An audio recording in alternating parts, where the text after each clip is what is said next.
नमस्कार दोस्तों, स्वागत है आपका आज के मुख्य समाचारों में। दोस्तों यहां पर आपको देखने को मिलेंगी सुबह से लेकर शाम तक की तमाम बड़ी खबरें मुख्य समाचार ब्रेकिंग न्यूज अपडेट्स के रूप में। तो दोस्तों आप सभी लोगों से रिक्वेस्ट है इस वीडियो को ज्यादा से ज्यादा लाइक और शेयर करें।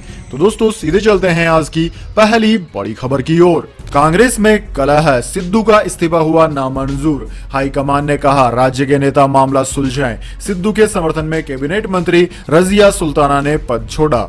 जी हां दोस्तों, पंजाब में नवजोत सिंह सिद्धू के इस्तीफे के बाद पंजाब कांग्रेस में खलबली मच गई है। इधर बड़ी खबर यह है कि कांग्रेस अध्यक्ष ने सिद्धू का इस्तीफा मंजूर नहीं किया है। सूत्रों के मुताबिक हाईकमान ने राज्य के नेताओं से अपने स्तर पर मामला सुलझाने को कहा है। सिद्धू के समर्थन में मंत्री रजिया सुल्तान ने भी चन्नी कैबिनेट से इस्तीफा दे दिया। रजिया सिद्धू के सलाहकार और पूर्व डीजीपी मोहम्मद मुस्तफा की पत्नी है। उन्होंने मंगलवार सुबह ही चार्ज संभाला था। पंजाब कांग्रेस के नवनियुक्त कोषाध्यक्ष गुलजार सिंह चहल, महासचिव योगेंद्र डींगरा ने भी अपने पद से इस्तीफा दे दिया है। इसी बीच खबर यह भी आई है कि कैबिनेट मंत्री परगट सिंह ने भी इस्तीफा दे दिया है। हालांकि यह खबर फ्लैश होने के बाद परगट ने अपने इस्तीफे की खबरों को नकारते हुए साफ किया कि वे पंजाब कैबिनेट में बने हुए हैं। उधर दोस्तों पटियाला में नवजोत सिंह सिद्धू के घर पर कांग्रेस विधायक जमा होने लगे हैं। पार्टी के वर्किंग प्रधान कुलजीत नागरा, इंद्रबीर सिंह बुलारिया, मंत्री रजिया सुल्ताना और उनके पति मोहम्मद मुस्तफा सिद्धू के घर पहुंच गए हैं। मुस्तफा सिद्धू के सलाहकार हैं और सोमवार को ही उन्होंने कैप्टन पर तंज कसते हुए सिद्धू की अगुवाई में अगले साल होने वाले पंजाब विधानसभा चुनाव में जीत पक्की बताई है। इसके बाद दोस्तों अगली बड़ी खबर, कांग्रेस में हुई कन्हैया कुमार और जिग्नेश मेवाड़ी की एंट्री। कन्हैया बोले कांग्रेस को बचाना जरूरी। सीपीआई ने कहा उनके जाने से हमारी पार्टी खत्म नहीं हो जाएगी। जी हां दोस्तों, सीपीआई का दामन छोड़ने वाले कन्हैया कुमार कांग्रेस में शामिल हो गए हैं। दिल्ली में हुए कार्यक्रम में मंगलवार को रणदीप सुरजेवाला और केसी वेणुगोपाल ने उन्हें पार्टी की सदस्यता दिलाई। इसी कार्यक्रम में गुजरात के दलित कार्यकर्ता और विधायक जिग्नेश मेवाड़ी को भी कांग्रेस में शामिल होना था, लेकिन तकनीकी वजहों से वे पार्टी की सदस्यता नहीं ले पाए। उन्होंने कहा कि वे वैचारिक रूप से पार्टी से जुड़ गए हैं। इस दौरान पाटीदार नेता हार्दिक पटेल भी मौजूद रहे। दोस्तों माना जा रहा है कि कई राज्यों में बागियों से परेशान कांग्रेस अब युवाओं पर दांव खेल रही है। पंजाब में सिद्धू के इस्तीफे से बने हालात की वजह से इस कार्यक्रम को 3 बार आगे बढ़ाया गया। सुरजेवाला ने कहा कि आज हम सब के लिए विशेष दिन है। इस मंच पर 2 नौजवान बैठे हैं जो किसी परिचय के मोहताज नहीं है। इन्होंने लगातार मोदी सरकार और हिटलर शाही जो इस देश में चल रही है से अपने तरीके से व्यापक संघर्ष किया है। ये आवाज को और मजबूत करेंगे जब ये आवाज राहुल गांधी की आवाज से मिलकर 1 और 1 11 हो जाएगी। पहले इस कार्यक्रम में राहुल के भी शामिल होने की चर्चा थी, लेकिन वे नहीं आए। कन्हैया के पार्टी छोड़ने पर सीपीआई के जनरल सेक्रेटरी डी राजा ने कहा कि उन्होंने खुद पार्टी छोड़ी है। सीपीआई जाति विहीन, वर्ग विहीन समाज के लिए संघर्ष करती रही है। उनकी कुछ व्यक्तिगत महत्वाकांक्षाएं और आकांक्षाएं रही होंगी। यह दिखाता है कि कम्युनिस्ट और मजदूर वर्ग की विचारधारा में उनका विश्वास नहीं है। पार्टी उनके आने से पहले भी मजबूत थी और उनके जाने के बाद भी कामयाब होगी। पार्टी उनके साथ खत्म नहीं होगी। हमारी पार्टी निस्वार्थ संघर्ष और बलिदान के लिए है। वह इसके प्रति ईमानदार और सच्चे नहीं थे। इसके बाद दोस्तों अगली बड़ी खबर, गंगा नदी में वाराणसी सहित 12 जिलों में छोड़ी जाएगी 15 लाख मछलियां। जी हां दोस्तों, नमामि गंगे योजना के तहत गंगा नदी को प्रदूषण मुक्त करने के लिए योगी सरकार अब रिवर लॉन्चिंग की मदद लेने जा रही है। नदियों की पारिस्थितिकी तंत्र को मजबूत करने और गंगा को प्रदूषण मुक्त करने के लिए योगी सरकार गंगा में 15 लाख मछलियां छोड़ेगी। मत्स्य विभाग द्वारा गंगा में विभिन्न प्रजाति की मछलियों को छोड़ने की योजना बनाई गई है। प्रदेश के 12 जिलों में ये मछलियां छोड़ी जाएंगी। दावा यह है कि मछलियां नाइट्रोजन की अधिकता बढ़ाने वाले कारकों को नष्ट करेंगी।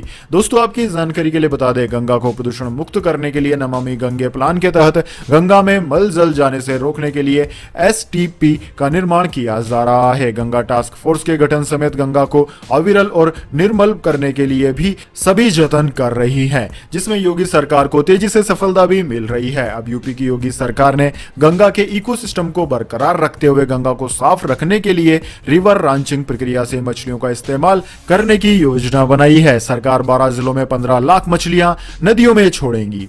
इसके बाद दोस्तों अगली बड़ी खबर, पंजाब का सियासी ड्रामा, सिद्धू के इस्तीफे के बीच कैप्टन दिल्ली पहुंचे, कहा मैं किसी नेता से नहीं मिल रहा, घर खाली करने आया हूं। जी हां दोस्तों, नवजोत सिंह सिद्धू के पंजाब प्रदेश के कांग्रेस अध्यक्ष पद से इस्तीफे दिए जाने के बीच पंजाब के पूर्व मुख्यमंत्री कैप्टन अमरिंदर सिंह दिल्ली पहुंचे। दिल्ली एयरपोर्ट पर जब मीडिया ने उनसे पूछा कि आगे आपका क्या प्लान है, इस पर अमरिंदर सिंह ने कहा कि मैं किसी नेता से मिलने नहीं आ रहा हूं, घर खाली करने यहां आया हूं।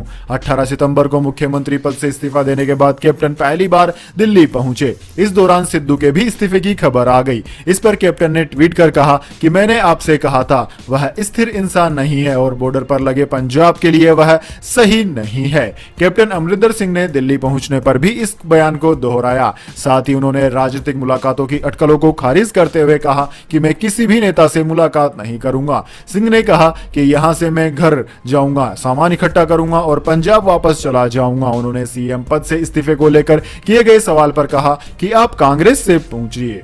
इसके बाद दोस्तों अगली बड़ी खबर, पाकिस्तान में है 12 खूंखार आतंकी संगठन, 5 का टारगेट भारत, सीआरएस की रिपोर्ट। जी हां दोस्तों, आतंकवाद पर अमेरिका की स्वतंत्र कांग्रेसनल रिसर्च सर्विस सीआरएस की रिपोर्ट में पाकिस्तान को लेकर बड़े खुलासे हुए हैं। रिपोर्ट के अनुसार पाकिस्तान में 12 खूंखार आतंकी संगठन है। इसमें लश्कर-ए-तैयबा और जैश-ए-मोहम्मद जैसे 5 आतंकी संगठनों के टारगेट पर भारत है। स्वतंत्र कांग्रेसनल रिसर्च सर्विस यानी कि सीआरएस रिपोर्ट में कहा गया है कि अमेरिकी अधिकारियों ने पाकिस्तान की पहचान कई हथियारबंद और ज्यादातर आतंकवादी संगठनों के पनाहगाह के तौर पर की है, जहां से वे अपनी आतंकी गतिविधियों को अंजाम देते हैं। पिछले हफ्ते क्वाड शिखर सम्मेलन से पहले अमेरिकी कांग्रेस की द्विदलीय शोध शाखा द्वारा जारी रिपोर्ट में कहा गया है कि पाकिस्तान से संचालित हो रहे इन समूहों को मोटे तौर पर 5 श्रेणियों में बांटा जा सकता है। इसमें वैश्विक स्तर के आतंकी संगठन, अफगान केंद्रित, भारत और कश्मीर केंद्रित, घरेलू मामलों तक सीमित रहने वाले संगठन और पंथ केंद्रित आतंकी संगठन शामिल है। सीआरएस रिपोर्ट में कहा गया है कि इनमें से कुछ आतंकी संगठन 1980 के दशक से अस्तित्व में है। इसके बाद दोस्तों अगली बड़ी खबर, भारतीय मीडिया की तारीफ पर निशाने पर आए बाइडेन, खफा हुआ अमेरिकी मीडिया तो देनी पड़ गई सफाई।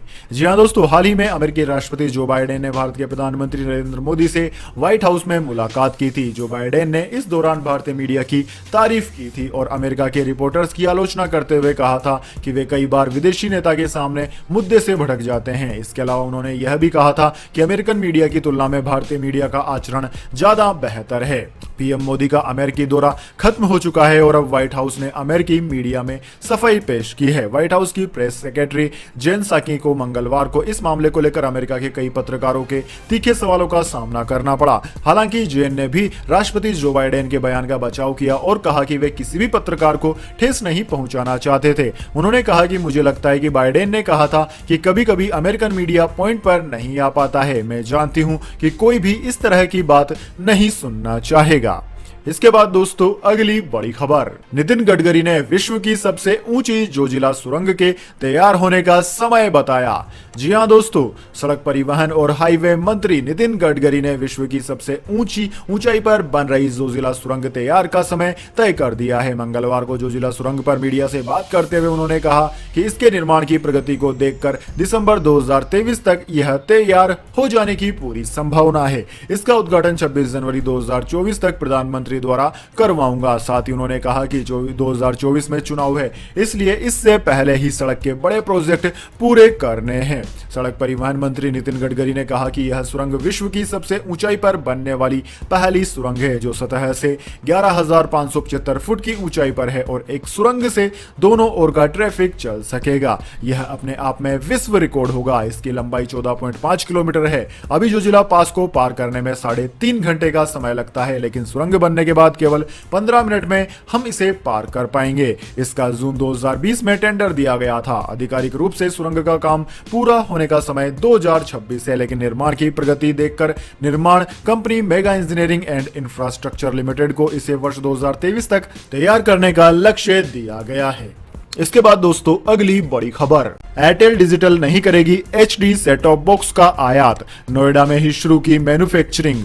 जी हां दोस्तों, भारतीय एयरटेल साल 2021 के आखिरी तक हाई डेफिनेंशियल सेट ऑफ बॉक्स यानी कि HD सेट ऑफ बॉक्स का आयात बंद कर देगी। दरअसल कंपनी की डायरेक्ट टू होम सर्विस ने उत्तर प्रदेश के नोएडा में सेट ऑफ बॉक्स का उत्पादन शुरू कर दिया है। इसके लिए एयरटेल ने स्काई वर्थ इलेक्ट्रॉनिक्स के साथ साझेदारी की है। एयरटेल डिजिटल टीवी ने सेट ऑफ बॉक्स के नए आयात अनुबंध पर रोक लगा दी है। हालांकि कंपनी को पहले से ऑर्डर किए जा चुके STB की शिपिंग दिसंबर 2021 के आखिर तक मिलेगी। एयरटेल डिजिटल टीवी जनवरी 2022 से पूरी तरह से भारत में ही बने STB बेचेगी। इनमें Airtel extreme Android 4K TV box भी शामिल होंगे। इसके बाद दोस्तों अगली बड़ी खबर, महंत आत्महत्या मामला, आनंदगिरी से CBI की 7 घंटे चली कड़ी पूछताछ। जी हां दोस्तों, अखिल भारतीय अखाड़ा परिषद के अध्यक्ष महंत नरेंद्र गिरी की मौत मामले में तीनों आरोपियों से CBI ने मंगलवार को 7 घंटे तक कड़ी पूछताछ की। प्रयागराज के पुलिस लाइन गेस्ट हाउस में CBI के अधिकारियों ने रिमांड पर लिए गए तीनों आरोपियों आनंद गिरी, आघा प्रसाद तिवारी और संदीप तिवारी से अलग अलग पूछताछ की। सुबह 11 बजे से शाम 6 बजे तक 7 घंटे तक चली पूछताछ में CBI ने पहले से तैयार किए गए सवालों की सूची से सवाल पूछे। हालांकि ज्यादातर सवालों के बाद आनंद गिरी ने जवाब दिए, लेकिन कुछ सवालों का उत्तर हां और नहीं में दिया, जिसके साथ ही CBI के कुछ सवालों का जवाब आनंद गिरी ने सिर हिलाकर भी दिया। CBI ने कथित वीडियो और CD के बारे में भी आनंद गिरी से पूछताछ की। आनंद गिरी CBI के सवालों से कई बार असहज भी हुआ और उसने अधिकारियों से पीने के लिए पानी भी मांगा। इस दौरान आनंद गिरी बार बार अपने निर्दोष होने की दुआई भी देता रहा। हालांकि CBI पर आनंद गिरी की दलीलों का कोई असर नहीं हुआ और CBI ने लगातार तीखे सवाल पूछना जारी रखा। इसके बाद दोस्तों अगली बड़ी खबर, वीडियो को लाइक कर लीजिए और चैनल को सब्सक्राइब करके बेल आइकन भी दबा लीजिए। धन्यवाद। वंदे मातरम। जय हिंद, जय भारत।